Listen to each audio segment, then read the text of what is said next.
आज का आखिरी केस जो है, ये भी एक 10 साल का बच्चा है, एपिलेप्सी का केस है। इसको एपिलेप्टिक अटैक हुए, पहला अटैक इसको दिसंबर 2020 में हुआ, फिर मार्च में हुआ 2021 में, फिर मार्च में इसको 2021 में एपिसोड दोबारा एपिलेप्टिक डिलीरियंस हुए। अच्छा जी, केस एक लंबा केस था। उन्होंने कहा कि डॉक्टर साहब जब इसको अटैक होते हैं, इसकी ख़ास बात ये है कि जबान बाइट, टंग बाइट हो जाती है और जब भी अटैक होता है, एक ख़ास बात है कि डॉक्टर साहब इसको जब अटैक होता है, इसे सोए हुए होता है। जागते हुए इस पेशेंट को अटैक नहीं होता या हुआ नहीं है। फ़ियर्स की बात करते हैं, वो डॉग से फ़ियर होता है, फिर क्या गुस्सा होता है, बच्चे को गुस्सा-शुस्सा आता है, इस तरह की चीज़ें थी। अच्छा, कुछ इस पूरे केस में ख़ास बातें जो उसकी वालदा ने बताई। अच्छा, जो लोग अगर एपिलेप्सी के या न्यूरोलॉजिकल केसेस देखते हैं तो उनके लिए ऑरा को देखना बिफोर आफ्टर ड्यूरिंग कन्वेनियन या एपिसोड या अटैक देखना बहुत इंपॉर्टेंट चीज़ है। एपिलेप्सी में तो इसका ऑरा बिफोर, ड्यूरिंग और आफ्टर को देखना इतना इंपॉर्टेंट है कि अगर इसको देखे बगैर आप केस को सॉल्व नहीं कर सकते। वहीं से कोई ना कोई की फीचर हमें मिलते हैं, उसी के बेस पे हम होम्योपैथिक में डिस्क्राइब करते हैं पेशेंट को, हम उनकी लाइफ में कोई वैल्यू ऐड कर सकते हैं। इस पेशेंट की वालदा ने एक बात बताई, ये 10 साल का लड़का था, उसकी वालदा ने बताई, डॉक्टर साहब एक तो ये करता है, मैंने देखा कि जिस दिन इसको अटैक होना होता है उससे पहले ये नाक को रब बहुत करता है। सेम डे पे ये उसका ऑरा है कि उसने कहा एक की ये बड़ी इंपॉर्टेंट चीज़ है कि ये नाक को रब करता है बार बार बार बार। और जब ये जिस दिन ये नाक को रब करता है तो मुझे आइडिया लगने लगता था कि आज इसको कन्वर्जेंस हो जाएंगे और उसके बाद इसको कन्वर्जेंट हो जाते हैं। एक बात। दूसरी उसने बताई कि डॉक्टर साहब जिस दिन इसको कन्वर्जेंस होने हो, एक तो नाक को करता रहता है और दूसरा मेल है और जेनिटल्स को अपने यानी तीन को बार बार रब करता रहता है, पकड़ता है।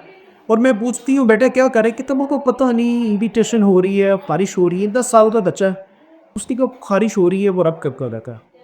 अब ये पेशेंट ने मुझे आके ये सारी 3 4 5 बातें नहीं बता दी, उसने बहुत लंबी उसने हिस्ट्री दी। मैंने उसकी सारी जितनी कॉमन सिम्टम थी उसको एक्सक्लूड किया। तो ये की हिस्ट्री आप लोगों के लिए मैंने बना कर सामने रख ली कि ये जो की फीचर्स हैं इस केस में वो क्या है। अब ये रेपर्टरी का चार्ट आपके सामने है। Fear dog of gestures, gesture जो हैं ग्रेस्टी जेनकेलियास। अब ये देखें, नोज रब मस्ट कन्वर्जेंस एपिलेप्टिक बिफोर, एक रेमडी है बुफो। अब मजीद है, टंग बाइट है, कन्वर्जन ड्यूरिंग है, माउथ सलाइवेशन है, कन्वर्जन ड्यूरिंग है। अब ये इंपॉर्टेंट मैंने आपको बताया था कि जब एपिसोड हुआ है सोए हुए हुआ है, जनरलिटीज़ में गए हम, एक कन्वर्जन स्पैज स्लीप डे, ये हमने सारे क्या किया, रेपेटिव हो जाके ये सारी चीज़ों को हमने एडप्ट किया।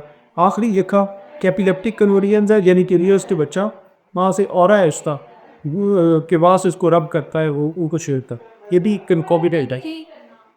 इस पूरे केस में 2 कंकोमिटेंट है, एक तो नाक को रब करता है जब रेडियस को पकड़ता है, एक और फैक्टर बड़ा फास्ट है कि सोए हुए कन्वर्जेंस होते हैं, दिन में नहीं होते, और मुंह से पानी आता है, टंग बाइट होती है। ये सारे हमने क्या किए कि 3 4 5 फीचर इकट्ठे किए। मेमोरी निकली पेशेंट की बूफो। बूफो में रिपीटेडली पेशेंट को देता रहा। 30 पोटेंसी ने स्टार्ट की, फिर 200 में, फिर 1 में, 10 तक गया। अब अल्हम्दुलिल्लाह बच्चा काफ़ी देर में ऐसा चलता रहा। और बच्चे को जो एपिसोड थे जो पहले बहुत ज़्यादा फ्रीक्वेंट होने लग गए थे, वो तो एक तो उसका टाइम गैप बहुत ज़्यादा आ गया।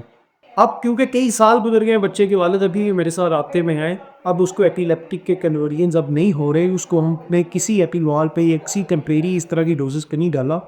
होम्योपैथी क्या करती है, होम्योपैथी की साइंस, डॉक्टर हनीमन साहब का जो कंट्रीब्यूशन था वो यही था कि जब हम बिल्कुल सही होम्योपैथिक रेमेडी देते हैं तो वो ये पावर रखती है कि आपको हेड टू टो आपकी इम्यून सिस्टम को इम्प्रूव कर देती है और बॉडी पे सेल्फ हील करती है, सारी बॉडी पे बेहतरी आने लग जाती है। ये एक साइंस है, मैंने कोशिश की, एक बड़े संजीदा टॉपिक है और ये ज़्यादा स्पेसिफिकली होम्योपैथिक डॉक्टर्स के लिए और होम्योपैथिक कम्युनिटी के लिए। एट द एंड एक और फिर मैं डॉक्टर हनीवन साहब का, हम तो उनको ट्रिब्यूट पेश कर सकते हैं, उनका थैंक यू कर सकते हैं कि जो इतनी बड़ी साइंस का उन्होंने पूरी दुनिया को एक राज से मुतारफ़ करवाया जो सदियों से राज कर रही है होम्योपैथी। ये क्योंकि लास्ट केस था, इससे पहले भी हमने 6 केस किए। अगर आपने नहीं देखे हैं होम्योपैथी में, अगर आप बिगिनर हैं और एक आप स्टूडेंट हैं, सीखना चाहते हैं, तो आपको मैं हाईली रिकमेंड करूँगा कि वो 6 के 6 केसेस भी ज़रूर देखिएगा। आपके लिए नई इंसाइट्स खुले में। आपका बहुत शुक्रिया।